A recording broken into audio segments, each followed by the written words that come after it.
ప్రభు మనల్ని ప్రేమించి ఆయన కుటుంబంలోనికి మనల్ని తీసుకొని వచ్చాడు. మన కుటుంబాలు ఉన్నాయి. మన కుటుంబాన్ని మనము చాలా జాగ్రత్తగా చూసుకుంటాము. ఎవరు ఏ విధంగా ఉన్నారని జాగ్రత్తగా పరిశీలన చేసుకుంటాము. ఎవరు బలహీనంగా ఉంటే వాళ్ళను బలపరచడానికి ప్రయత్నం చేస్తాము.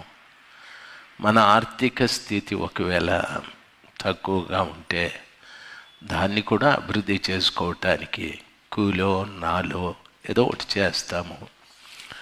మన పిల్లలు ఎవరైనా అటు ఇటు మన మార్గాల్లో లేకపోతే వాళ్ళను కూడా ఏదో ఒక రీతిగా వారిని మంచి మార్గంలో పెట్టాలని ప్రయత్నం చేస్తూ ఉంటాము. ఎవరి జీవితాలైనా చెడిపోయినాయి అని తెలిస్తే వాళ్ళను బాగు చేయటానికి అమ్మ, నాయన, ఇంట్లో ఉన్న వాళ్ళందరూ కూడా ప్రయత్నాలు చేస్తూ ఉంటారు. అది కుటుంబంలో ఉన్నటువంటి పరిస్థితి. మనము దేవుని కుటుంబంలోకి వచ్చాం. దేవుని కుటుంబంలో మనమంతా కూడా ఒక కుటుంబ సభ్యులం.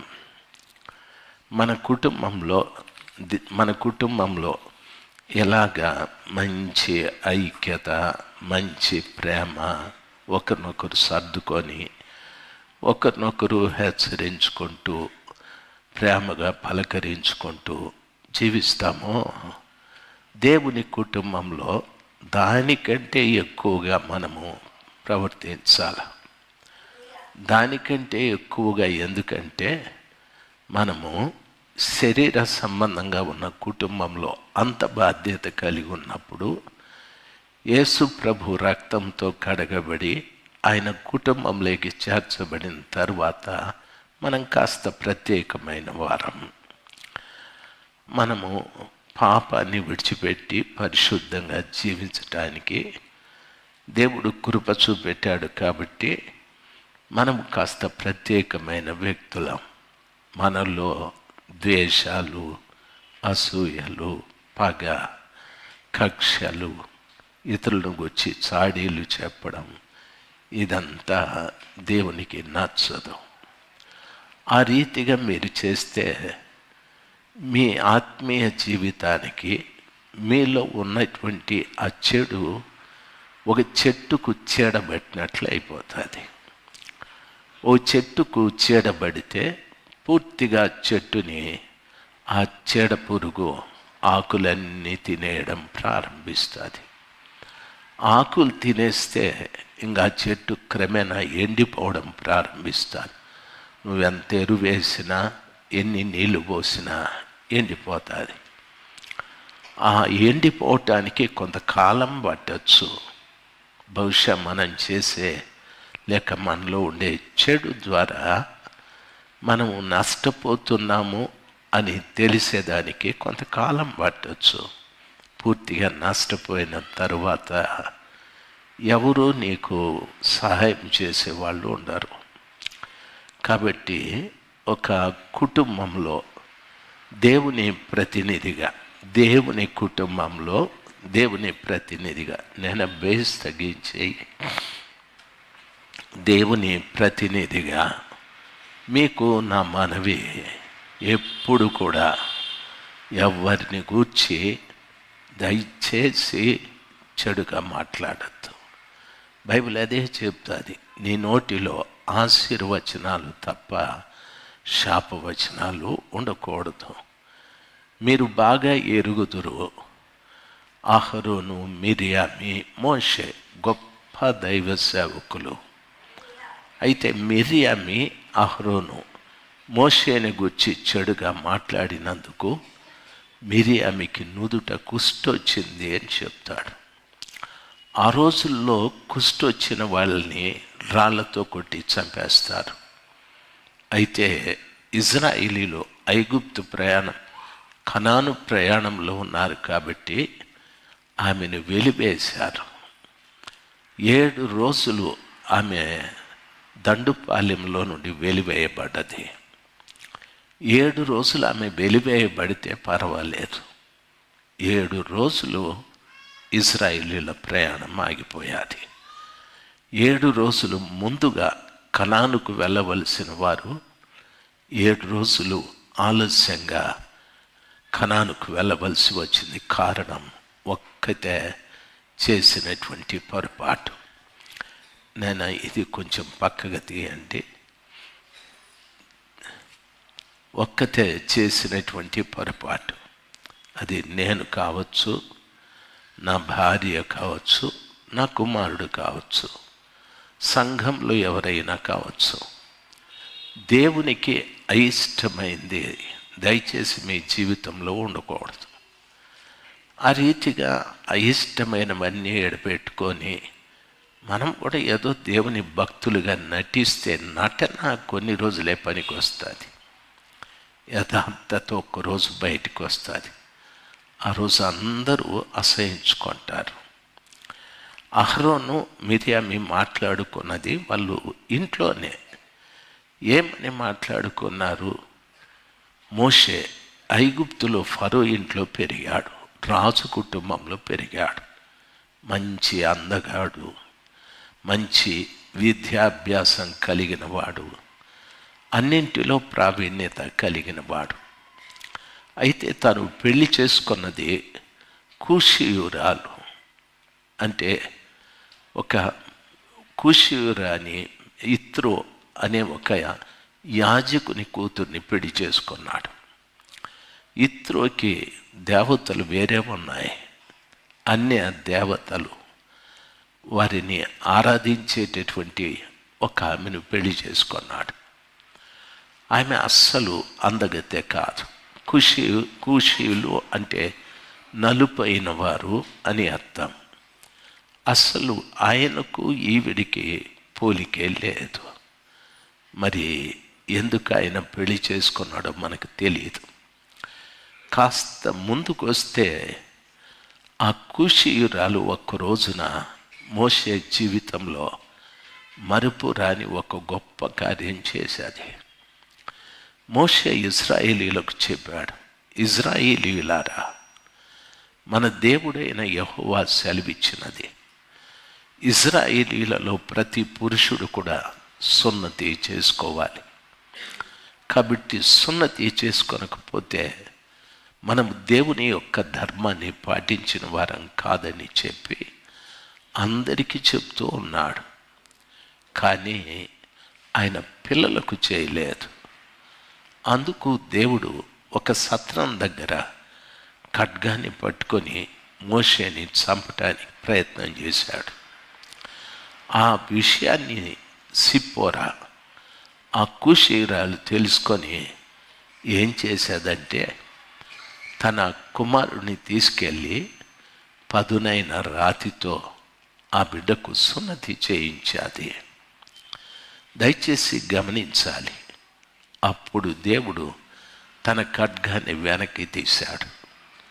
అప్పుడు సిప్పోరా అంటుంది, నీవు నా రక్త సంబంధమైన భర్తవి, ఎందుకంటే నా కుటుంబంలో కూడా సున్నతి జరిగాది, లేకపోతే దేవుడు నిన్ను చంపేసి ఉండేవాడని చెప్పాది. ఆ రోజున మిరియామి అహరోను మాట్లాడుకున్న విషయాన్ని బట్టి దేవుడు కోపగించుకొని వాళ్ళను మందిరపు ముఖద్వారం దగ్గరికి రమ్మని మోషేని గురించి మీకేం తెలుసు? మోషే నా ఇల్లంతటిలో నమ్మకస్తుడు, భూమి మీద ఉన్న ప్రజలందరిలో సాత్వికుడు. అతన్ని గూర్చి మీరు చెడుగా మాట్లాడుతున్నారు. నేను ఆయనతో పరోక్షంగా మాట్లాడలేదు, ముఖాముఖిగా మాట్లాడుతూ ఉన్నాను అని చెప్పి ప్రభులు వారు వెళ్ళిపోయారు. వెంటనే మిరియామికి నుదుట కుష్టు వచ్చేది. నుదుట కుష్టు రావడము అంటే స్త్రీకి శిరస్సు పురుషుడు, పురుషునికి శిరస్సు క్రీస్తు అన్నాడు. శిరస్సు, ఈ శిరస్సు భాగం ప్రభుల వారిది. అక్కడ కుష్టు వచ్చేదంటే దేవుడు వెలివేశాడు అని దాని అర్థం. భూమి మీద ఒక వ్యక్తికి కుష్టు వస్తే జనం వెలివేస్తారు, సమాజంలోకి వస్తే రాళ్ళతో కొట్టి చంపేస్తారు. అయితే ప్రభు ఇక్కడ ఆమెకు కుష్టు కలిగించాడంటే దేవుడు ఆమెను వెలివేశాడని అర్థం. దేవుడు వెలివేసిన తరువాత నేను ఎన్ని ప్రసంగాలు చేస్తే లాభమేముంది, ఎన్ని కూటాలకు వెళ్తే లాభమేముంది, ఎవరికి ప్రయోజనం ఉండదు. నేను ఒక తండ్రిగా చెప్తున్నాను, ఎవ్వరిలో కూడా ఏ చెడు ఉండకూడదు. ఎవ్వరు ఎవరిని గురించి చెడుగా మాట్లాడద్దు. అలాగా మాట్లాడితే నేను ఊరికే ఉంటాను, దేవుడు ఊరికే ఉండడు. దేవుడు ఇందాక అన్న చెప్పాడు, దేవుడు వింటాడు, దేవుడు చూస్తాడు, దేవుడు మాట్లాడతాడు. మన దేవుడు విగ్రహం కాదు, జీవం లేని రాయి రప్ప కాదు. మన దేవుడు జీవాధిపతి. ఆయన చూసే దేవుడు, ఆయన వినే దేవుడు, ఆయన మాట్లాడే దేవుడు, ఆయన నడిచే దేవుడు, ఆయన ప్రతి వారి జీవితంలో కార్యం చేసే దేవుడు. నరేష్ ఒక మంచి సాక్ష్యం, జాషువా గారు ఒక మంచి సాక్ష్యం చెప్పారు. వారు ఆ బిడ్డలు ప్రార్థన చేసుకున్న కారణాన పిహెచ్డి సీట్ మాకు వచ్చేది వైఎస్ఆర్ యూనివర్సిటీలోనని గొప్ప సమాచారం. దయచేసి గమనించాలి, జాషువా గారి తల్లిదండ్రులు చాలా భక్తిపరులు. వారి గర్భాన ఆ జాషువా గారు, వాళ్ళ అన్న ప్రసాద్ గారు ఆడబిడ్డలు కూడా పుట్టారు. దేవుని కృప, తండ్రి గారు ఇంకా ఉన్నారు, చాలా భక్తిపరుడు.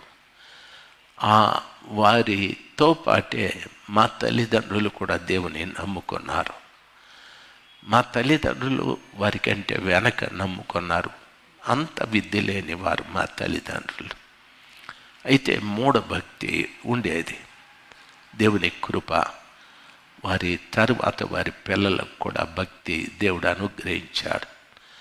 నరేష్ వాళ్ళ కుటుంబం ఏమీ అంత భక్తి కాదు. వాళ్ళ తల్లి చాలా భక్తి పరురాలు, ఆమెకు చాలా విశ్వాసం. పాపం ఆమెకి చెవి సరిగా వినిపించదు, కానీ చాలా విశ్వాసం. ఆ బిడ్డల్ని దేవునిలో పెంచాలని ఆశ, కానీ వారి పరిస్థితులు బాగలే. ఆ బిడ్డ పెళ్లి చేసుకున్నాడు. అయితే మీరు విన్నారు, మాకు అంత స్తోమత లేదు ప్రభువానని. ఉదయం నుండి సాయంకాలం వరకు ప్రార్థన చేశాను. ఆపరేషన్ థియేటర్లోకి తీసుకెళ్లారు.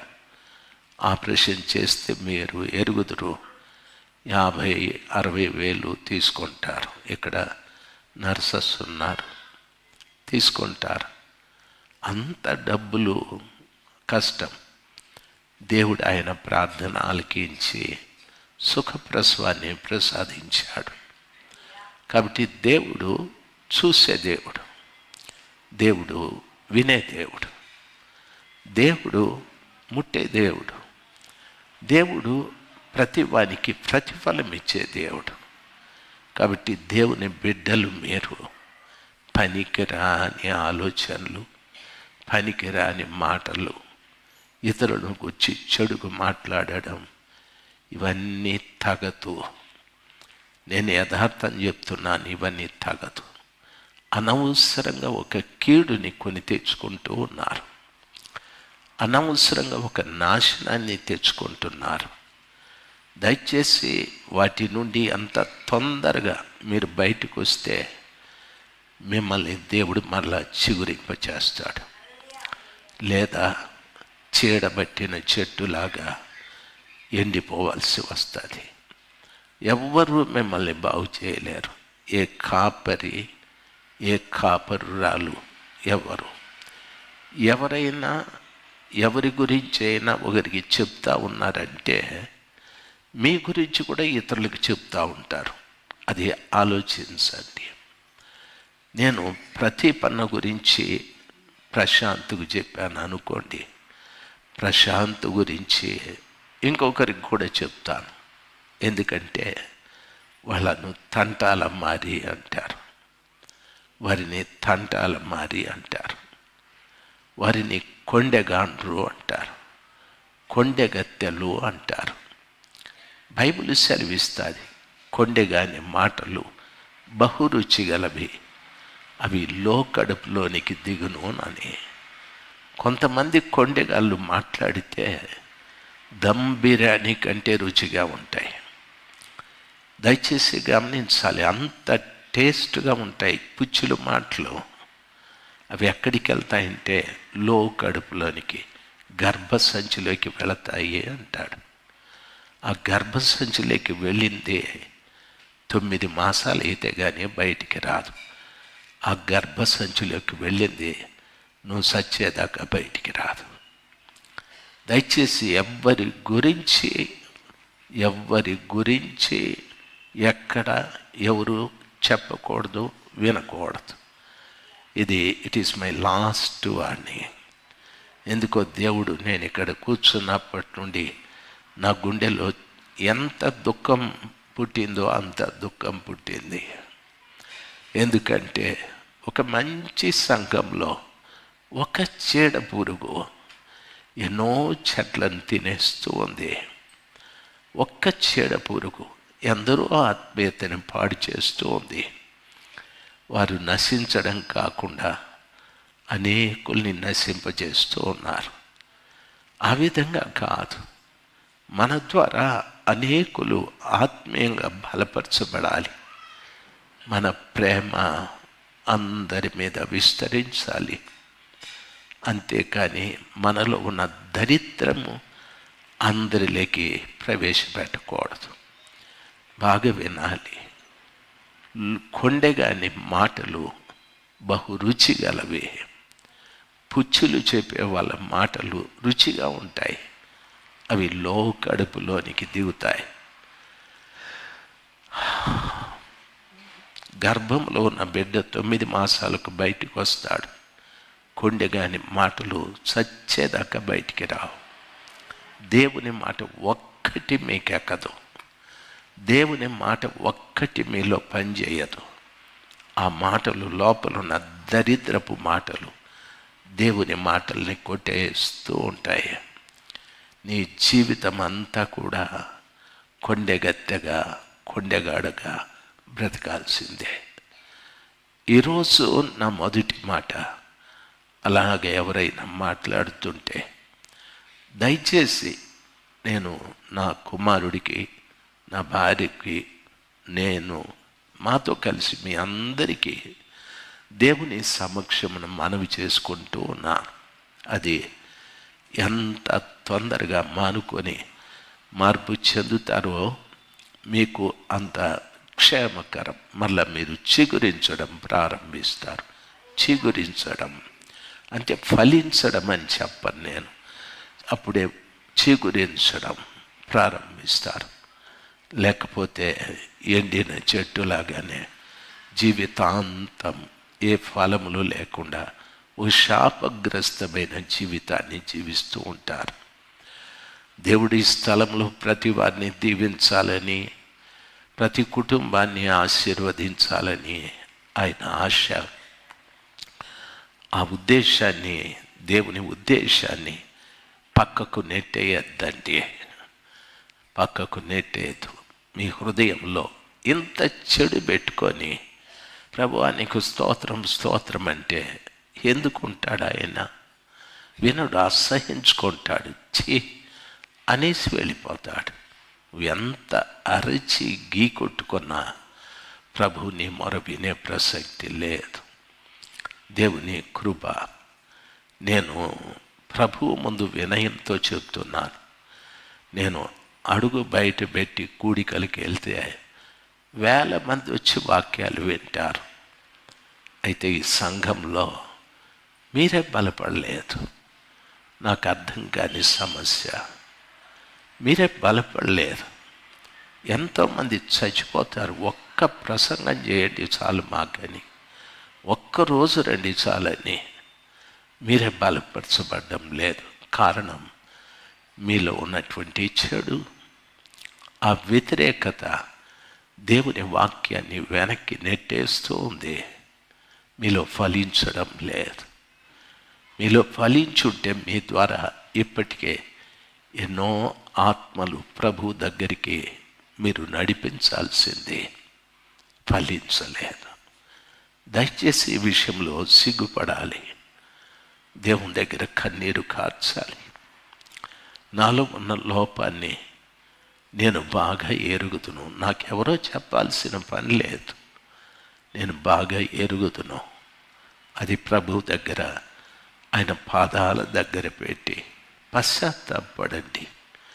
ఆయన బంగారు పాదముల మీద శిరస్సు వంచి ఆయన పెదవులను, నీ పెదవులతో ఆయన పాదాలని ముద్దు పెట్టుకొని, ఈ పాదములకు ఉన్నటువంటి అపరంజి నా పెదవులకు తాకని ప్రభువా, ఈ అపరిశుద్ధత పోని, ఆ పరిశుద్ధత నాకు రాని ప్రభువా, నీ బంగారు పాదములను నేను ముద్దు పెట్టుకుంటానయ్యా అని ప్రభు దగ్గర పశ్చాత్తాపడండి. ఎప్పుడు చనిపోతామో మనకు తెలియదు. ఎంతకాలం బ్రతుకుతామో తెలియదు. సావకు ముందే కనీసం ఈ మార్పు అయినా కలిగి చనిపోదాం. దేవుడు ఒకవేళ కనికరించి ఆయన రాజ్యంలోకి మనల్ని తీసుకెళ్తాడేమో. అందరికీ అర్థమైంది అనుకుంటాను. నేను మళ్ళా రిపీట్ చేయకుండా, రెండవ పర్యాయం తిరిగి ఇది నేను చెప్పకుండా, దేవుడు నాకు సహాయం చేయాలి. మీ పట్ల కూడా దేవుడు కృప చూపెట్టాలి. నటించద్దండి.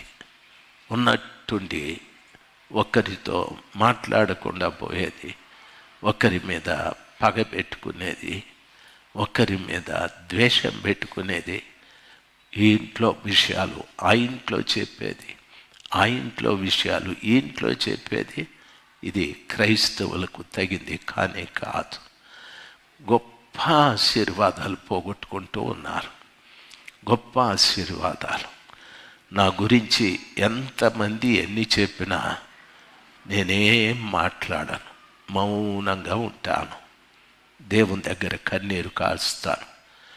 వాళ్ళను నాశనం చేయండి అని కాదు, వాళ్ళకి కీడు చేయమని కాదు, వాళ్ళను మర్చిపోయేటట్లు సహాయం చేయి ప్రభువా, వాళ్ళను మర్చిపోయేటట్టు సహాయం చేయి.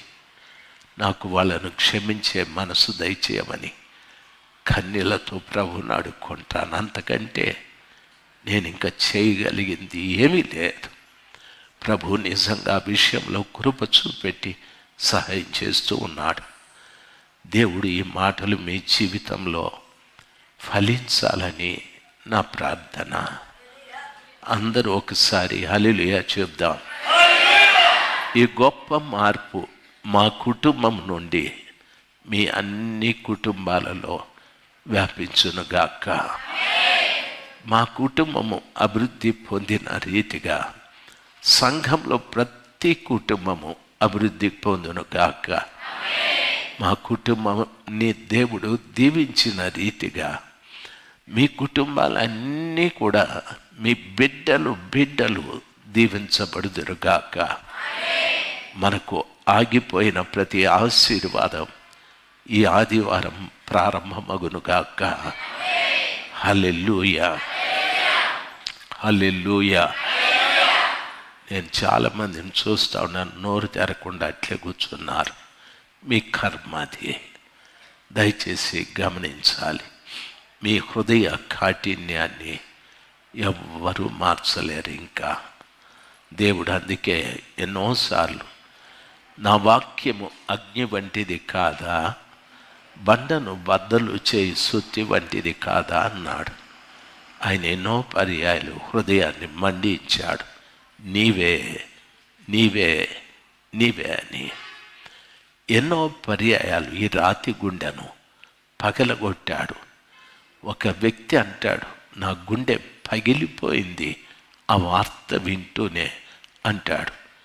ప్రభువు మాట్లాడిన మాటలు విని గుండె పగిలే మాటలు చెప్పాడు. కానీ ఆ మాటలన్నీ కూడా వెనక్కి నెట్టేశావు. కాబట్టి ప్రభు ఏమీ చేయలేడు. ఆయన నీ విషయంలో నిస్సహాయకుడుగా నిలబడతాడు. నీ విషయంలో ఇంకా చేసేది సాతానే. వాడికే ఇంకా అవకాశం. దేవుడు ఏమీ చేయలేడు. నా మాటలు మీకు అర్థమై ఉంటే ఓసారి గట్టిగా చప్పట్లు కొట్టి దేవుని మహిమ పలుకుతారు.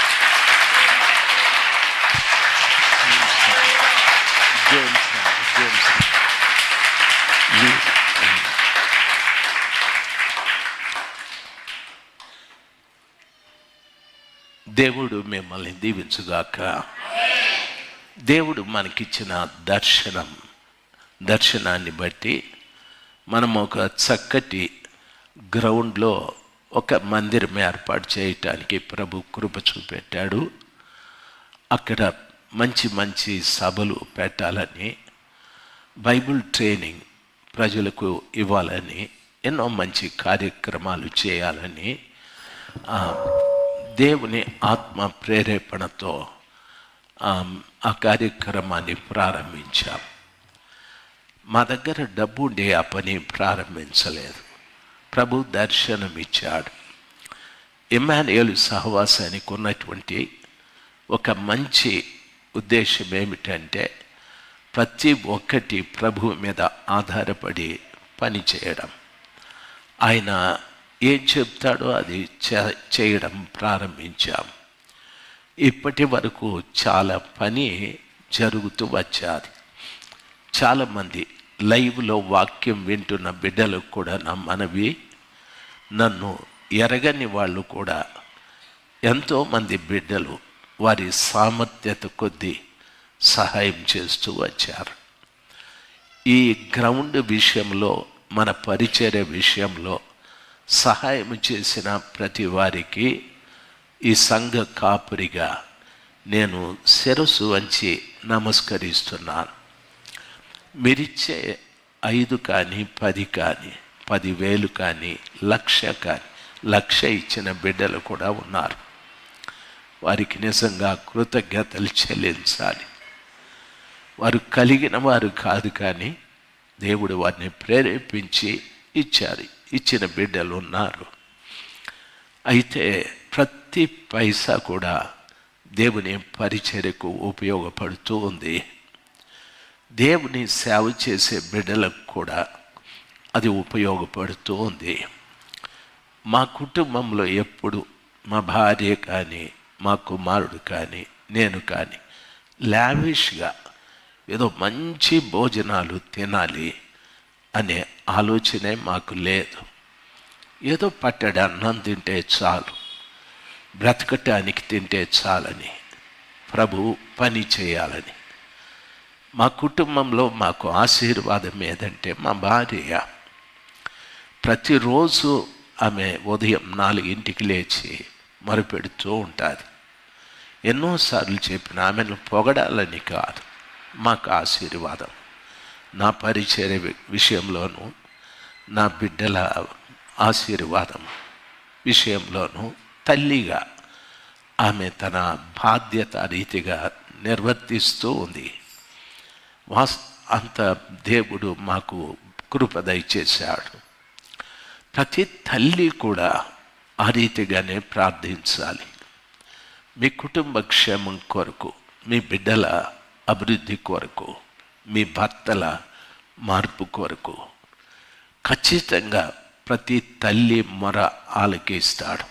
బైబిల్ అదే సెలవిస్తాది, జ్ఞానము గల స్త్రీ తన ఇంటిని కట్టునని. అయితే ఈ చక్కటి మందిరాన్ని నిర్మించడానికి దేవుడు ఎకరం పొలం దేవుడిచ్చాడు. మీరు నమ్మండి, ఆ పొలము అధికారి రాజాప్రసాద్ గారని చాలా మంచివాడు ఆయన. ఆ పొలం కొనటానికి దరిదాపు 40 లక్షల రూపాయలు ఇవ్వాల్సి వచ్చింది. నేను ఆయనకు ఒక్కసారిగా ఇవ్వలేదు. 20,000 ఒకసారి, 30,000 ఒకసారి, 50,000 ఒకసారి ఆ మహానుభావుడికి ఇస్తే ఆయన రాసుకొని ఆయన ఏ రోజు నన్ను ఇబ్బంది పెట్టిన వాడు కాదు. ఆయన కుటుంబం కొరకు కూడా మనం ప్రార్థన చేయాలా? 40 లక్షల రూపాయలు దేవుని పరిచర్య చేస్తూ, సేవకుల కుటుంబాలకు సహాయం చేస్తూ, మందిరాలు అవి ఇవి పని చేస్తూ, మా కుటుంబాన్ని కూడా పోషించుకుంటూ ఆ పొలం కొనటానికి దేవుడు సహాయం చేశాడు. ఆ పొలం కొన్న తరువాత నేను అనుకున్నాను మాకు ప్రాపర్టీ ఉంది అని. అయితే ప్రభువు నాతో మాట్లాడిన మాట, అది నేను ఇచ్చాను, నీ ప్రాపర్టీ ఏంది అన్నట్టు అక్కడ ఒక మందిరాన్ని కట్టమని చెప్పాడు. ప్రభు, మందిరం ఏడుంది కదా, బైబిల్ స్కూల్ ఒకటి ఉంది కదా అంటే నేను చెప్పింది చేయమన్నాడు. సరే, ఆ మందిరం ప్రారంభించాను. మీరు నమ్మండి, నాకు తెలియకుండా కాంపౌండ్ వాల్ కట్టడానికి ప్రభు సాయం చేశాడు.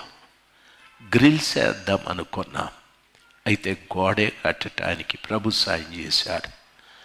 ఆ మందిర నిర్మాణం కూడా ఏదో మన బెన్హార్ తమ్ముడు ఇంజనీర్, నాయన 15 లక్షలతో కంప్లీట్ అయిపోతుంది అంటే, మన ఇమ్మాన్యుయల్ మినిస్ట్రీస్ పాస్టర్ గారు జర్మియా గారు, నాయన గట్టిగా కట్టుకోండి బాగుంటుందని ఒక ఇంజనీర్ని పంపాడు.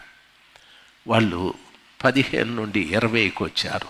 20 నుండి 30కి, 30 నుండి 40 లక్షలు కూడా దాటిపోయింది దాని నిర్మాణం. దేవుని కృప, అక్కడ వేసే ప్రతి పనిముట్టు దేవుని అద్భుతమైన కృపతో పని జరుగుతుంది. అయితే అప్పు ఉంది, దేవుని కృప అది దేవుని కొరికే చేయాల్సి వచ్చేది. దరిదాపు కూడికలు జరిగితే 1500 మంది అక్కడ అకామిడేట్ అవుతారు. దరిదాపు ఈజీగా ఒక 1500 మంది పడుకోవటానికి మందిరంలో కానీ, చుట్టూ ఉన్నటువంటి ఆ కాంపౌండ్లో కానీ 1500 మంది హ్యాపీగా పడుకోవచ్చు. వాళ్ళు ఉండటానికి వాళ్ళకు వాష్రూమ్లు, అక్కడే కిచెను, ఇవన్నీ కూడా ఏర్పాటు చేయటానికి ప్రభు సాయం చేశాడు. దానికోసం నిర్విరామముగా మన దైవ సేవకులు, మన కర్నూలు పాస్టర్ గారు, నరసింహ అన్నగారు, మన రమేష్ పాస్టర్ గారు, మన బెన్హర్ పాస్టర్ గారు, మన పని గారు, మన పరిచారకులంతా కూడా, రమణ అన్న, జేమ్స్ అన్న, భాస్కర్ అన్న, జాషువా అన్న, ప్రదీప్ అన్న, నిజంగా వాళ్ళు చంటి పిల్లల్లాగా ఎప్పుడంటే అప్పుడు పోయి పనులు చేసి నిజంగా నాకు ఎంతో సంతోషం వచ్చేది. బిడ్డ ప్రశాంత్ కూడా, ప్రశాంత్ బిడ్డ ఆరోగ్యం కొరకు కూడా ప్రార్థన చేయండి. ఆ బిడ్డ కూడా మంచి ఆరోగ్యం దేవుడు దయచేయాలి. ఆయన కుటుంబ విషయం కూడా ప్రార్థించండి, ప్రభు చిత్తం ఏదో అది జరగాలి. కాబట్టి ఆడబిడ్డలైతే నేను చెప్పలేను, వెట్టి చాకిరీ చేసినారు బిడ్డలు, సంఘంలో బిడ్డలు. పని ఉంది అంటే బిడ్డలు నార్మాకుల తాండా నుండి, సిటిఎం నుండి, మదనపల్లి టౌన్ నుండి బిడ్డ స్టెల్లా, పాపోళ్ళందరూ కూడా వెట్టి చాకిరీ చేసినారు. మీ చేసిన పని దేవుడు మర్చిపోడు, దానికి ప్రతిఫలాన్ని దేవుడు దయచేస్తాడు. దేవుడు చాలా నమ్మదగిన దేవుడు. రమణన్న, సేనన్న, ఈ బిడ్డలందరూ కూడా చంటి పిల్లల్లాగా ఎడతెక్కకుండా పనిచేశారు, యమున బిడ్డలు కూడా. కాబట్టి సంఘమంతటికి నేను శిరస్సు వంచి నమస్కరిస్తున్నాను. అది మనది, ఈ చర్చి మనది, బైబిల్ స్కూల్ మనది, ఆ కట్టే మందిరం మనది. ఇవన్నీ దేవుడు మనకిచ్చింది. అయితే ఇప్పుడు ఇంకా చాలా అప్పు ఉంది. తర్వాత ఇంకా కన్స్ట్రక్షన్ విషయంలో చేయాల్సిన పని ఉంది. మన సూర్యన్న కూడా పాపం బిడ్డ ఉద్యోగం చేసుకోవాలి, ఇల్లు ఎక్కడో పాపం దూరం ఇల్లు చూసుకోవాలి. ఇప్పుడు ఎలక్ట్రీషియన్ వర్క్ ఉంది, అది రేపటి నుండి స్టార్ట్ చేస్తామన్నారు. ఆ ఎలక్ట్రీషియన్కి సంబంధించినటువంటి థింగ్స్ అన్నీ కూడాను ఒక అయ్యగారు, అన్న పేరునే రవి గారు, చాలా మంచి భక్తిపరుడు రవి గారు, వారి కుటుంబ సభ్యులు కలిసి 1,60,000 రూపాయలు ఆయనే కొని పంపించాడు. అయితే మనం ఇంకా ఇవ్వాలి అన్నకు. అయితే అంత మంచి మనసుతో మనం చిల్లి పైసా ఇవ్వకుండా 1,60,000 రూపాయలు పెట్టి ఆ ఎలక్ట్రిక్ థింగ్స్ అన్నీ కూడా పంపించాడు. దయచేసి ఈ రీతిగా చాలామంది సహాయం చేశారు, దాన్ని కూడా మనం చెల్లించాలి. దేవుని బిడ్డలు మీరు, ఇవన్నీ జరగటానికి కారణం ప్రార్థన, ప్రార్థన, ప్రార్థన. దేవుని కృపను బట్టి మన సహోదరులు ఓ ప్రేయర్ గ్రూప్ నడిపిస్తూ ఉన్నారు. దయచేసి దాన్ని ఇంకా మీరు బలోపేతం చేసుకోవాలి. మగబిడ్డలు కూడా మన భాస్కర్ అన్న టీం, అంటే మన బిడ్డలు పరిచారకులు అందరూ కూడా తెల్లవారుజామున 4 లేచి ప్రార్థన చేస్తూ ఉన్నారు. దాన్ని బలోపేతం చేసుకోవాలి. యవనస్తులు బిడ్డ వంశీ తాను తన టీం అంతా కూడా, మన బిడ్డలంతా కూడాను వాళ్ళు ఒక ప్రేయర్ గ్రూపు స్టార్ట్ చేశారు. తరువాత పరిచారకులు సహోదరులు ఉపసంఘాలలో వాళ్ళు కూడా ప్రతి గురువారం ప్రార్థన ప్రారంభించారు, బేస్తవారం పరిచర్య ప్రారంభించారు. అది ఎందుకు ప్రారంభించానంటే సేవకురాండ్లు వాళ్ళు తరబీదు పొందాలి, వాళ్ళకు కూడా ధైర్యం రావాలి. సేవకుడు సంఘంలో లేనప్పుడు వాళ్ళు నడిపించుకునేటట్టు ఉండాలి అనే మంచి ఉద్దేశంతో అది ప్రారంభించాను. అది జరుగుతూ ఉంది. దయచేసి ప్రార్థనా గుంపుల్లో చేరండి. ఇంకా చాలా ముఖ్యమైన సమాచారం, మన దావీదుపురం రాజక్క గారు ప్రతిరోజు ఆ తల్లి ఎన్ని గంటలకు లేస్తుందో తెలియదు, కానీ నాకు 3ంటికి కరెక్ట్గా 3ంటికి మిస్డ్ కాల్ వస్తుంది. ఒక్కొక్కసారి నేను మేలుకో ఉంటాను, స్విచ్ ఆఫ్ చేస్తాను, ఒక్కొక్కసారి నేను పడుకో ఉంటాను, రింగ్ అవుతూ ఉంటుంది. అంత ప్రాంప్ట్గా దేవుని పని విషయంలో తన ఆరోగ్యాన్ని కూడా లెక్క చేయకుండా ప్రతిరోజు 3ంటి కంటే ముందుగా లేచి ఆ తల్లి ప్రతి వారికి మిస్డ్ కాల్ ఇచ్చి ఆమె తన ధర్మాన్ని నిర్వర్తిస్తూ ఉంది. అంతకు మునుపు మన రమణన్న గారు చేసేవారు. 2-3 సంవత్సరాలు రమణన్న గారు చేశారు.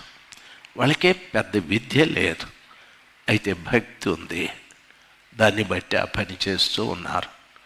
మీరందరూ కూడా దేవుని పరిచర్యలో మీ ఇన్వాల్వ్మెంట్, మీరందరూ కలిస్తేనే పని అభివృద్ధి అవుతుంది. దయచేసి నాకేమీ అనుకోవద్దండి, మీరు ఊరికి పోగడేదానికి కాదు. నార్మాకుల తాండ బిడ్డలు వ్యవసాయకులు అయినా అక్క దేవుని పని ఉందంటే కూలి నాలి కూడా వదిలిపెట్టి బిడ్డలు గుంపంతా వచ్చేస్తారు. వాళ్ళతో పాటు బిడ్డ శృతమ్మ కూడాను, సిటిఎం బిడ్డలు కూడా కూలి చేసుకునేవాళ్ళు. అక్కడ పని ఉందంటే బిడ్డలు గుంపంతా వచ్చేస్తారు. టౌన్లో కూడా చాలామంది, నాకు వాళ్ళకి ఎట్లా రుణం తీర్చుకోవాలని ఒక్కోసారి గుండెలో చాలా బాధ అవుతుంది. నా సొంత వాళ్ళు కూడా అంత శ్రద్ధ చూపెట్టరే అని. ఇది దేవుని ప్రేమ, ప్రభు యొక్క ప్రేమ అని నేను చాలా సంతోషిస్తాను. ప్రతి వారి ఇన్వాల్వ్మెంట్ దేవుని పనిలో ఉంటేనే అభివృద్ధి అవుతుంది. మన బిడ్డలు బాధ్యత కలిగిన వాళ్ళు చాలామంది ఉద్యోగాల్లో అయినా కూడాను ఆ బిడ్డలు అవన్నీ పక్కన పెట్టి దేవుని పరిచర్యలో వాళ్ళు ఎంతో త్యాగంతో పనిచేస్తూ ఉన్నారు. మొన్న అడవుల దీవులో సులభంగా 1-2 లక్షలకు పైన ఉంటుంది బిడ్డ జాషువాకి ఖర్చు. అందరికీ ఎంత మంచి భోజనాలు పెట్టి వాక్యం వినిపించాలని బిడ్డ కోరిక. బిడ్డ జేమ్స్ కూడాను ఆశ కలిగి ఉన్నాడు. టిప్పు సుల్తాన్ గ్రౌండ్లో కూడిక పెట్టాలని. దయచేసి ప్రార్థించండి. ప్రతి బిడ్డలో కూడా నశించిపోతున్నటువంటి ఆత్మల పట్ల భారం కలిగి ఉండాలి. ప్రస్తుతం ప్రశాంత్ అన్న 16, 17, 18 కూటం ఉంటుంది. 17 పగలు రాత్రి ఉంటుంది. 18 ఆదివారం కూటం అయితేనే ముగిసిపోతుంది. నిజంగా మంచి భోజనాలు దేవుడు మీ కొరకు సిద్ధపరుస్తాడు. దయచేసి ఈ విషయంలో దైవజనులు వేదనాయకం గారు రావచ్చు, రాజశేఖర్ గారు, కేపీ రాజశేఖర్ గారు రావచ్చు, హైదరాబాద్ నుండి పాస్టర్ రాజు అనే తమ్ముడు రావచ్చు. మంచి వర్తమానాలు, మనం ఆత్మీయలో బలపడటానికి మంచి వర్తమానాలు. ఎవ్వరూ ఆగిపోకండి. 16వ తారీఖు రాత్రి, 17 ఒక్కరోజే మీరు పగలు రాత్రి, ముఖ్యంగా 17వ తారీఖు ఎక్కువగా పరిచారకులకు, పరిచారకురాండ్లకు, సేవకులకు ప్రత్యేకమైన కూడిక మర్చిపోవద్దండి. యమున బిడ్డలకు కూడాను 17 రాత్రి అందరూ కలుసుకోండి. 18 పగలు ఆదివారం అందరూ కలుసుకోండి. దేవునిలో మీరు బలపడాలని నా ఆశ. దీనికి చాలా అవసరం. గ్రౌండ్ పనికి ఆర్థికంగా చాలా అవసరం. దయచేసి మీలో ఎవరైనా ప్రేరేపణ కలిగితే సహాయం చేయండి. సహాయం చేయనంత మాత్రాన మీరేదో చెడ్డవారని కాదు. మీరు దేవుని బిడ్డలు. మీకు ఆత్మలో ప్రేరేపణ కలిగితే నా వంతు కూడా ఇందులో ఉండాలి, నేను కూడా ఈ పనిలో భాగస్థుడుగా ఉండాలి అని ఆశపడితే సహాయం చేయండి. రెండవది, ఎంతోమంది బిడ్డలు లైవ్లో వాక్యం వింటున్న బిడ్డలు కూడా సహాయం చేస్తూ ఉన్నారు. మీ అందరికీ మా ఇమ్మానుయేలు సహవాసం తరఫున హృదయపూర్వకంగా ధన్యవాదాలు చెల్లించుకుంటున్నాను. దేవుడు మిమ్మల్ని దీవించుగాక. మీరు లైవ్లో అది ఇప్పుడు చూపెట్టుంటారనుకుంటాను. గ్రౌండు, ఆ ప్రేయర్ గ్రౌండు నిర్మాణం గురించి.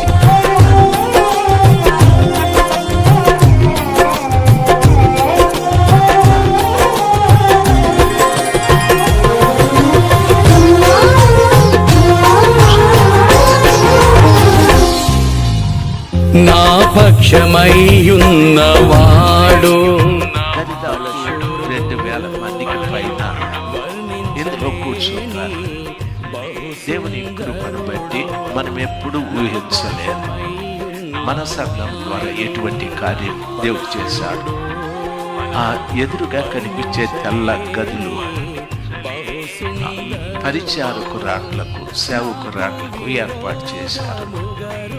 తరువాత ఈ పక్క కనిపించేటటువంటిది పురుషులకి. ఇప్పుడు ఆ పొడవున కనిపించేదంతా కూడా స్త్రీల కోసం. ఇప్పుడు కంప్లీట్ అయిపోయింది. బిల్డింగ్ పని అంతా కంప్లీట్ అయిపోయింది. అయితే దానికి కింద ఫ్లోరింగ్ వేయాలి. ఆ విషయంలో ప్రభు సహాయం చేయాలి. దానికి కావలసినటువంటి మెటీరియల్, ఇవన్నీ కూడా మెటీరియల్, దీనికి కావలసిన మెటీరియల్, ఇసుక అంతా రమణన్న చూసుకుంటూ ఉన్నాడు. ఆయన కుటుంబానికి కూడా నేను కృతజ్ఞతలు చెల్లిస్తున్నాను. బిడ్డలందరూ సమర్పణ కలిగి పనిచేస్తూ ఉన్నారు. ఒకరు తక్కువ, ఒకరు ఎక్కువ అని లేదు.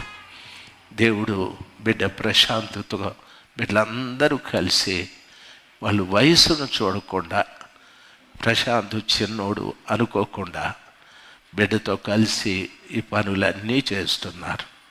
రాబోయే దినాలలో మీరు, మీ కుటుంబాలు, మీ బిడ్డలు అత్యధికంగా దీవించబడాలి. మీలో ఎవరైనా సహాయం చేయగలిగితే స్కానర్ ఉంటుంది, దయచేసి ఆ స్కానర్ మీరు ఆ స్కానర్ని స్కాన్ చేసుకొని పంపితే దేవుని కృపను బట్టి పరిచర్య కొరకు అది వాడబడుతుంది. చాలా ఉంది. ఒక మాట వరుసకు చెప్తాను. ప్రస్తుతం 16 లక్షల అప్పులు ఉన్నాయి. అయితే ఇంకా అంటే నాకు కొంచెం కష్టమైతే దేవునికి సాధ్యం. ఏదో ఒక రీతిలో ఆ ప్రభువు కనికరిస్తాడు. పని ఇచ్చింది ఆయన, సహాయం చేసేది కూడా ఆయనే. కాకపోతే మీరు కూడా సహకరిస్తే మీకు కూడా ఆశీర్వాదం ఉంటుందని నేను ప్రభు పేరిట మనవి చేసుకుంటూ ఉన్నాను. ఈ లైవ్ చూస్తున్న ప్రతి బిడ్డ కూడా మీరు జాగ్రత్తగా దీనికోసం ప్రార్థన చేయండి. రాబో దినాలలో గొప్పగా స్థలంలో దేవుని కార్యాలు జరిగేటట్లుగా నా ఆశ ఏమిటంటే, ఇప్పుడు పరిచారకులుగా ఉండే బిడ్డలందరూ దైవ సేవకులు కావాలి. అందరూ దైవ సేవకులు కావాలి. ప్రతి వారు కూడా దైవ సేవకులై దేవుని పరిచర్య ఇమ్మానుయేలు సహవాసం తరఫున ఈ సంవత్సరం దేవుడిచ్చిన వాగ్దాన ప్రకారముగా దేవుడు చేయాలి. ఈ సంవత్సరం వాగ్దానం, జనములు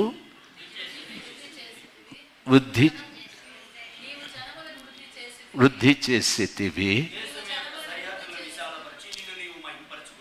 దేవుడు నీ సరిహద్దులను విశాలపరిచి నిన్ను నీవు మహిమపరచుకొంటివి, జనములను విస్తరింపచేస్తాడు. అయితే సరిహద్దులను కూడా విశాలపరుస్తాడు. సరిహద్దులు విశాలపరిస్తే అక్కడ సేవ చేసేటటువంటి దైవ సేవకులు ఎవరో కాదు, సంఘంలో నుండినే లేవాలి. మీరే ఆ సేవకులు, మీరే విశాలపరచాలి. దానికి మీరే మూలకారకులు. దేవుడు మిమ్మల్ని ఆ రీతిగా ఆశీర్వదించునుగాక. ఆమేన్. లైవ్లో ఈ మాటలు వింటున్న ప్రతి బిడ్డకి కూడా నా హృదయపూర్వకమైన ధన్యవాదాలు. మీరు కూడా మానక ప్రార్థించండి. ఆ కృపగల దేవుని కార్యాలు ఈ మదనపల్లి పట్టణంలో కూడా జరగనివ్వండి. పరిశుద్ధ గ్రంథమైన బైబిలు నిర్గమాకాండము 38వ అధ్యాయం 18వ వచనం. పరిశుద్ధ గ్రంథమైన బైబిలు నిర్గమాకాండము 38వ అధ్యాయము 18వ వచనం.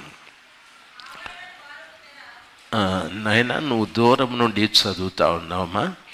ఆవరణ ద్వారపు తెర నీల, ధూమ్ర, రక్తవర్ణములు గలదియు, పేనిన సన్న నారతో చేయబడినదియునై బూటా పనిది, దాని పొడగు 20 మూరలు, దాని ఎత్తు అనగా వెడల్పు ఆవరణ తెరలతో సరిగా 5 మూరలు. అమ్మ, మీరు ముందుకు రాగలరా? చదివే బిడ్డ ముందుకొచ్చి కూర్చొని చదువుమ్మా దగ్గరగా. ఇశ్రాయేలీయుల దేవుడైన యెహోవా తన ప్రజలతో ఆయన నివాసము ముందుకొచ్చేయమా. తన ప్రజలతో నివాసము చేయాలని ఆయన ఆశ. పాప కొరకు ప్రార్థించండి. పాప నేను వాలంటీర్ కదా, నువ్వు మా టీచర్. వాళ్ళ భర్త స్పెషల్ పోలీసు పాప విషయంలో దేవుడు కనికరం చూపెట్టాడు. బిడ్డకు వివాహమై చాలా రోజులు సంతానం లేదు.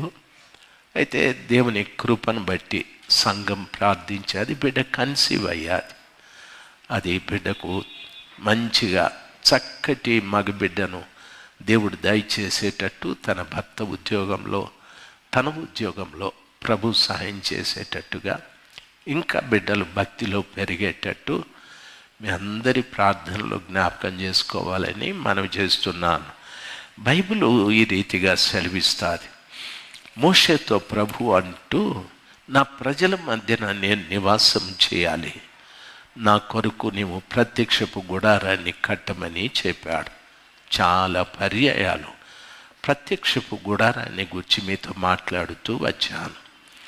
ప్రత్యక్షపు గుడారం యొక్క ఆ స్థితి, అది 100 మూరల పొడవు, 50 మూరల వెడల్పు నిడివితో కట్టారు.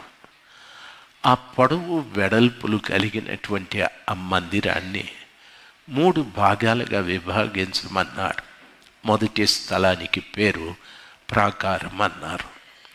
తరువాత పరిశుద్ధ స్థలం అని చెప్పారు. తరువాత అతి పరిశుద్ధ స్థలం. అతి పరిశుద్ధ స్థలం అనేది చిన్నదే, పరిశుద్ధ స్థలం అనేది కాస్త పెద్దది, ప్రాకారం అనేది విశాలంగా ఉంటుంది. అయితే ఇశ్రాయేలీల దండుపాలెం అంతా కూడా, ఇశ్రాయేలీల దండుపాలెం ప్రత్యక్షపు గుడారానికి నలుమూలలా ఉంటుంది. తూర్పు, పడమర, ఉత్తర, దక్షిణాలలో. తూర్పు మూడు గోత్రాలు, పడమర 3 గోత్రాలు, ఉత్తరాన 3 గోత్రాలు, దక్షిణాన 3 గోత్రాలు, 12 గోత్రాల వారు మధ్యలో ప్రత్యక్షపు గుడారము ఉంటుంది. అంటే దాని అర్థం ఇశ్రాయేలు ప్రజల మధ్యలో ఆ గొప్ప దేవుడు నివసించాలని ఆశ. అదే రీతిగా మన కుటుంబంలో కూడా మధ్యలో ప్రభువే ఉండాలి. మన కుటుంబంలో కూడా మధ్యలో, దాన్ని సెంటర్ అట్రాక్షన్ అని, మన కుటుంబంలో మధ్యలో ప్రభువే ఉండాలి. మన కుటుంబంలో ఒక్కొక్కసారి భర్త అంటాడు, నేను చెప్పింది విను అని, భార్య అంటుంది, నేను చెప్పింది విను అని. తగాదాలు ఉండకూడదు. ఎవరో ఒకరు తగ్గించుకోవాలి. తగ్గింపు ఎవరికి సూచన అంటే ప్రభుల వారికి సూచన. కాబట్టి ప్రభు మన ఇంట్లో ఉండాలి అంటే తగ్గింపు చాలా సూచన, మంచిది. ఒక్కొక్కసారి పిల్లలు అంటారు, తల్లిదండ్రులు నీకేం తెలుసు అని అంటారు. తప్పు. తల్లి తండ్రి అనుభవాలతో వాళ్ళు బ్రతికారు. అయితే ఇప్పుడు మీరు చదివి ఏదో నాకు తెలుసు అనుకుంటారు. చదువు జీవితం కానే కాదు, అనుభవం జీవితం. తల్లి తండ్రి ఎన్నో పడుపాట్లు పడి, ఎన్నో బాధలు పడి మిమ్మల్ని పెంచి ఉంటారు, మిమ్మల్ని పోషించి ఉంటారు. వాళ్ళు తిన్నారో లేదో కూడా తెలీదు, వాళ్ళు కట్టుకున్నారో లేదో కూడా తెలియదు. అయితే నా బిడ్డలు బాగుండాలని ఎంతో కష్టపడి ఉంటారు. నీకేం తెలుసు? నువ్వు నోరు పోయి అనే మాట నువ్వు మాట్లాడినావంటే నీ ఇంట్లో దేవుడు లేడని దాని అర్థం. ఆ గర్వపు మాటలు మాట్లాడేది సైతాను, నీ ఇంట్లో దయ్యం ఉందని అర్థం.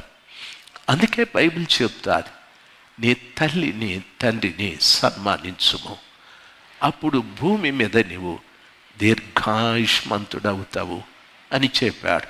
ఒక బిడ్డ దీర్ఘాయుష్మంతుడిగా బ్రతకాలంటే అమ్మ నాయన్ను సన్మానించాలి. దయచేసి నేను ఎన్నో పర్యాయాలు చెప్పాను, మా భార్యను అడగండి. నేను మా భార్య ఎప్పుడైనా ఇంటికి వెళ్తే మా తల్లి పాదాలకు మనస్ఫూర్తిగా తలకాయ వంచి నమస్కారం చేసేవాడిని. మా అమ్మ ఒరే వద్దు నాయన అన్నా కూడా. ఎందుకంటే ఆ తల్లికి నేను పుట్టకపోతే ఈ సేవకుడిని అయ్యేవాడిని కాదు. ఆ తల్లి ఆ తండ్రి నా కోసం ఎంత కష్టపడ్డారో. నా కళ్ళ ముందు పేదరికాన్ని చూశాను. నా కళ్ళ ముందే మా తల్లిదండ్రులు అభివృద్ధి పొంది గొప్పవారు అవ్వడం కూడా చూశాను. నా కళ్ళ ముందే మా తల్లి తండ్రి వాక్యానుసారమైన బాప్తిస్మము, పరిశుద్ధాత్మతో నింపబడము, భాషలతో ప్రార్థన చేయడం, ఇవన్నీ కూడా చూశాను. అవన్నీ లేకపోతే నాకు ఈ భాగ్యం దొరికేది కాదు. నా తమ్ముడికి ఆ భాగ్యం దొరికేది కాదు. నా బిడ్డలకి భాగ్యం దొరికేది కాదు. దీనికి అంతటికీ కారణము, మూలము నా తల్లి తండ్రి. ఆమెకు చదువు లేదు, మా నాయనకు పెద్ద చదువు లేదు, 5వ తరగతి అంతే. అయితే వారు దేవుణ్ణి కలిగి బ్రతికారు. తల్లి తండ్రి ఏదైనా చెప్పినప్పుడు బిడ్డలు శిరస్సు వంచాలి. నీకేం తెలుసు అన్నావంటే ఆ ఇంట్లో దయ్యం పనిచేయడం ప్రారంభిస్తుంది. ఎప్పుడు తగ్గించుకుంటావో దేవుడు పని చేయడం ప్రారంభిస్తుంది. ఈ విషయాన్ని జాగ్రత్తగా మీరు ఆలోచించాలి, పాటించాలి. బైబిల్ చెప్తాది, మోషేతో ప్రభు అంటాడు, ఈ ప్రజలతో పాటు నేను నివాసం చెయ్యాలి. వాళ్ళు ఐగుప్తు నుండి కనానుకు వెళ్తున్నారు కదా, నేను వస్తాను అని ప్రత్యక్షపు గుడారాన్ని కట్టమని చెప్పాడు. చెప్పి దానిలో ఏమేమి ఉండాలి అని కూడా చెప్పాడు. తరువాత ఆయన వాళ్లకు ముందుగా నడుస్తూ వెళ్ళాడు. పగలు మేఘస్తంభంగా, రాత్రి అగ్ని స్తంభంగా ఆయన నడుస్తూ వెళ్ళాడు. వాళ్ళని నడిపించాడు. ఆ మేఘస్తంభం పైకి లేచి వెళ్ళేటప్పుడు వీళ్ళు కూడా మేఘాన్ని అనుసరించి నడిచేవారు. మేఘం ఆగిన దగ్గర వీళ్ళంతా కూడా గుడారమును వేసి దాని చుట్టూ వీళ్ళు ఉండేవారు. మన ప్రయాణంలో దేవుని చేత మనం నడిపించబడితే నిజంగా ఎంతో ఐశ్వర్యవంతులైతాం.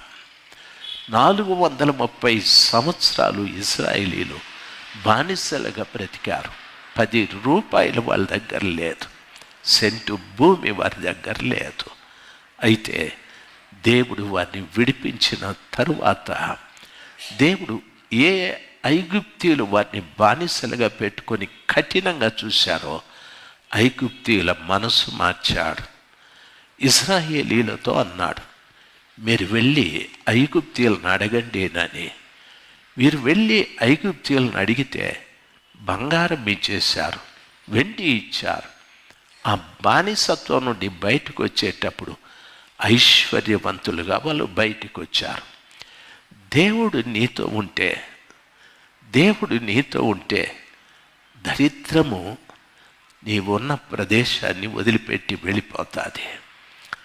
దేవుడు నీతో ఉంటే దరిద్రము నీవున్న ప్రదేశాన్ని వదిలిపెట్టి వెళ్ళిపోతుంది. ఐశ్వర్యవంతులుగా వచ్చారు. సెంటు భూమి లేదు వారికి. అయితే దేవుడు ఆయా ప్రాంతాలు తిప్పుతూ వచ్చాడు. ఎంతోమంది ఈ దేశం మీద వెళ్ళొద్దు, ఈ పట్టణం మీద వెళ్ళొద్దు అన్నప్పుడు వాళ్ళతో యుద్ధం చేసి ఆ దేశాలను, ఆ పట్టణాలను, ఆ భూములన్నీ కూడా ఆక్రమించుకుంటూ వెళ్ళారు. ఎన్నో దేశాలు వారికి స్వాధీనం చేశాడు దేవుడు. ఎన్నో ప్రాంతాలు వారికి స్వాధీనం చేశాడు దేవుడు. దేవుడు మీ ఇంట్లో ఉండాలి. దేవుడు మిమ్మల్ని నడిపించాలి. దేవుడు మిమ్మల్ని నడిపిస్తే మిమ్మల్ని భూస్వాములుగా చేస్తాడు, మిమ్మల్ని ఐశ్వర్యవంతులుగా చేస్తాడు. నేను చెప్పే మాట 100కి 100 పాళ్ళు వాస్తవం. దయచేసి గమనించాల్సింది, దేవుడు ఉండటానికి కల మొదటి కారణం తగ్గింపు. భార్య భర్త పట్ల విధేయత కలిగి ఉండాలి. భర్త కూడా భార్యను ప్రేమించాలి. పిల్లలు తల్లిదండ్రులకు విధేయులుగా ఉండాలి. ప్రభు అప్పుడు అక్కడ మన ఇంట్లో సెంటర్ అట్రాక్షన్. ఆయన మధ్యలో ఉంటాడు. మన కుటుంబాన్ని ఆయనే నడిపిస్తాడు. మన కుటుంబ పరిస్థితుల్ని ఆయనే మారుస్తాడు. కొన్ని పర్యాయాలు భర్త యొక్క ప్రేమని చనువుగా తీసుకొని భార్యలు తిరగబడుతూ ఉంటారు. ఎక్కడికి వెళ్తావు, ఎందుకు పోతావు, ఇవన్నీ కూడా నన్ ఆఫ్ యువర్ బిజినెస్. అది నీ పని కాదు. ఆయన శిరస్సు, భర్త శిరస్సు, అది గ్రహించండి. ఆ శిరస్సుని మీరు ఎంత గౌరవిస్తే మీకంత ఆశీర్వాదం. భర్తని వ్యతిరేకిస్తే ఆశీర్వాదాన్ని పోగొట్టుకుంటారు. ప్రభువు మీ ఇంట్లో నుండి ప్రక్కకి వెళ్ళిపోతాడు. రెండవది, భార్య అందరినీ వదిలిపెట్టి నీ దగ్గరికి వచ్చాది. భర్త ఆమెను ప్రేమించాలి. తనను లాగానే ఆమెను ప్రేమించాలి. భార్య భర్త దగ్గర ఆశించేది ఒక్కటే, ప్రేమ. ఆమెను ప్రేమించాలి. ఏ విషయంలో ఆమె దుఃఖపడకుండా మనం చూసుకోవాలి, ప్రేమించాలి. మిమ్మల్ని బంగారు కొని మనదు, లేకపోతే పట్టు పితాంబరాలు అనదు. ప్రేమగా మాట్లాడితే చాలు. వాళ్ళు ఆశించేదంతే ఆడబిడ్డలు. ప్రేమగా నా భర్త నన్ను ప్రేమిస్తున్నాడు అని అర్థం చేసుకుంటే చాలు ఆడబిడ్డ. ఆ రీతిగా ఉంటే ప్రభువు మీ ఇంట్లో ఉంటాడు. ప్రభు మిమ్మల్ని నడిపిస్తాడు. లేకపోతే దయ్యం మన ఇంట్లో ఉండి మనల్ని పాడు చేస్తూ వస్తుంది. కాబట్టి ఇశ్రాయేలీయులు ఐగుప్తు నుండి కనానుకు ప్రయాణమై వెళ్ళేటప్పుడు దేవుడు మోషేతో గుడారాన్ని కట్టు, నేను అక్కడుంటాను అని ఆయన పగలు మేఘస్తంభంగా, రాత్రి అగ్నిస్తంభంగా మారాడు. ఆయన ఒకే విధంగా లేడు. పగలు మేఘస్తంభం, రాత్రి అగ్నిస్తంభం. ఎందుకు మారాడు అంటే బైబిల్ చెప్తాది, పగలు ఎండ దెబ్బైనను రాత్రి వెన్నెల దెబ్బైనను తగలకుండా అని. వారు ప్రయాణమైపోతున్న ప్రాంతము ఎడారి ప్రాంతం, ఇసుక ప్రాంతము. ఇసుకకున్న స్వభావం ఏమిటంటే ఎండ తగిలితే వెంటనే వేడైపోతుంది ఇసుక. పైన సూర్యుడు, ఆ వేడికి ఇసుక కూడా వేడైపోతే వాళ్ళ ప్రయాణం కొనసాగదు. ఆ రీతిగా ఎండ క్రమేణా వాళ్ళ మీద పడితే వాళ్ళకు చర్మ వ్యాధులు వచ్చేస్తాయి. స్కిన్ క్యాన్సర్ అంటారు. చర్మానికి క్యాన్సర్ వ్యాధి వస్తారు, చచ్చిపోతారు. అందుకు ఆ దేవుడు వారిని విడిపించడమే కాదు, వారికి భద్రత కూడా కలుగచేశాడు. Is a protector. ఆయన భద్రపరిచే దేవుడు. పగలు ఎండ దెబ్బ తగలకుండా వారిని కాపాడుతూ వచ్చాడు. దయచేసి గమనించాలి, రాత్రి వెన్నెల దెబ్బ తగలకుండా ఆయన చూడండి, పగలు మేఘస్తంభం, రాత్రి అగ్నిస్తంభంగా మారాడు. ఎందుకంటే ఇసుక చల్లదనానికి వెంటనే చల్లగా మారిపోతుంది. ఇసుక మారినట్లుగా నేలలో ఏ భూమి మారదు. ఇసుక ఒక్కదానికే ఆ స్వభావం. ఎండ కాస్తే వేడైపోతుంది, చల్లదనం వస్తే చల్లగా అయిపోతుంది. రాత్రుల్లో అగ్నిస్తంభంగా ఆయన నిలబడ్డాడు. ఎందుకంటే వెన్నెల దెబ్బ తగలకుండా అని అన్నాడు. వెన్నెల అనేది చందమామ నుండి వచ్చే కాంతి. చందమామకు స్వయం ప్రకాశనీయత లేదు. సూర్యకిరణాలు ఆయన స్వీకరించి అందులో నుండి కాంతి మన మీదికి ప్రసరింపచేస్తూ ఉంటుంది. చంద్రునికి ఉన్న గుణం ఉత్పత్తి చేసే గుణం. దేవుడు ఆ రీతిగా పెట్టాడు. దానికి ఉత్పత్తి చేసే గుణం ఉంది.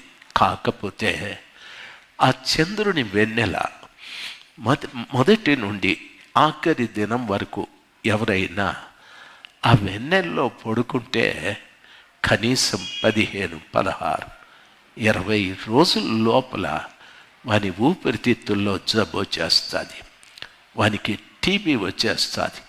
వెన్నెల దెబ్బ అంత భయంకరమైనది. అందుకని దేవుడు వారికి ఏ రోగము రాకుండా ఆయన కాపాడుతూ వచ్చాడు.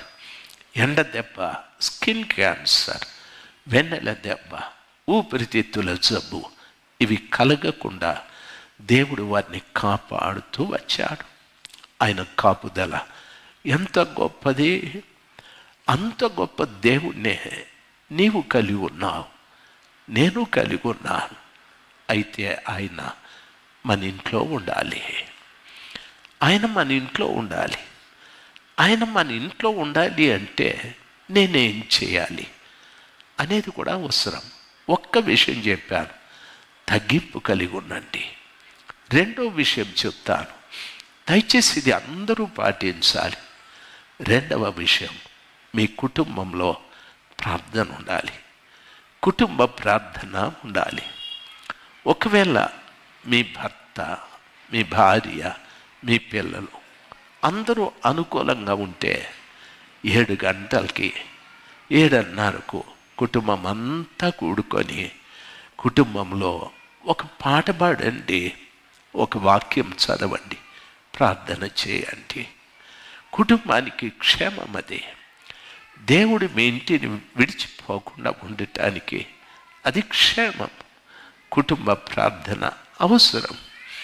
ఒక్కొక్కసారి భర్త అంటాడు, నాకు టైం లేదు, నువ్వు చేసుకో అని. దయచేసి అనకండి. నేను ఒక తండ్రిగా మీకు చెప్తున్నాను, దయచేసి అనకండి. ఎన్ని పనులున్నా కుటుంబ ప్రార్థనలో భర్త, భార్య, పిల్లలు కలుసుకోవాలి. దయచేసి గమనించాలి, ఇది మీరు పాటించాలి. మీ ఇంటిని ప్రభు విడిచిపెట్టకుండా వెళ్ళటానికి కుటుంబ ప్రార్థన ప్రారంభించాలి. ఎన్నో పనులు మీకు ఉండొచ్చు, నేను కాదనను, అయితే ప్రభువు కూడా మీకు ఉండాలి. అందుకని కుటుంబ ప్రార్థన చాలా ముఖ్యం, చాలా ముఖ్యం. ఈ రోజు నుండి మీరు ప్రారంభించండి. ఇంతవరకు ఇది మీకు తెలుసో తెలియదో, ఈరోజు ప్రభు మీకు తెలియపరిచాడు. ఈ విషయాన్ని జ్ఞాపకం ఉంచుకొని ప్రతి బిడ్డ ప్రార్థించండి. కుటుంబ ప్రార్థన ముఖ్యం, కుటుంబ ప్రార్థన ముఖ్యం, కుటుంబ ప్రార్థన ముఖ్యం. నన్ను బాగా గమనించాలి. ఆ రీతిగా చేస్తే ప్రభు మిమ్మల్ని చూసి సంతోషిస్తాడు. ఆయనను మీరు ఘనపరిచిన వారైతారు. ఆయనను మీరు ఘనపరిచిన వారైతారు. ఆయన అంటాడు, నీవు నన్ను ఘనపరిచావు, నేను కూడా నిన్ను ఘనపరుస్తానంటాడు. ప్రభు అదే చెప్తాడు, నన్ను ఘనపరచు వారిని నేను ఘనపరుస్తాను. ప్రభు చెప్పిన మాట. కాబట్టి నేను ప్రభువుని ఘనపరుస్తున్నాను అనటానికి నిదర్శన తగ్గింపు కలిగి జీవించడం. మన కుటుంబంలో తగ్గింపు కనిపించాలి. రెండవది, మన కుటుంబంలో ప్రార్థన కనిపించాలి. ప్రభు అది చూసి మన ఇంట్లో ఉంటాడు. ప్రభువు నా బిడ్డలు నన్ను ఘనపరుస్తున్నారు కనుక నా బిడ్డల్ని కూడా నేను ఘనపరచాలని భర్తను ఏ రీతిగా అభివృద్ధి చేయాలనో, భార్య కుటుంబంలో ఏ రీతిగా ఉండాలో, పిల్లలు ఏ రీతిగా అభివృద్ధి చెందాలో ఆయన ఖచ్చితంగా చేయడం ప్రారంభిస్తాడు. ఆ రీతిగా ప్రభులు వారిని నడిపిస్తూ వచ్చాడు.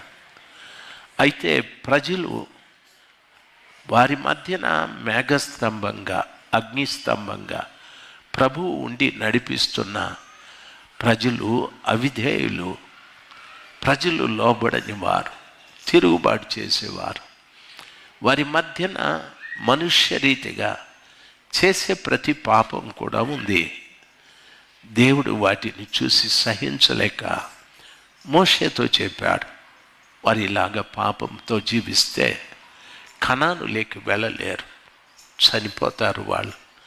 వాళ్ళ పాపం కొరకు ప్రాయశ్చిత్తంగా పశువునో, పక్షినో, బలివ్వమని చెప్పు అని చెప్పాడు.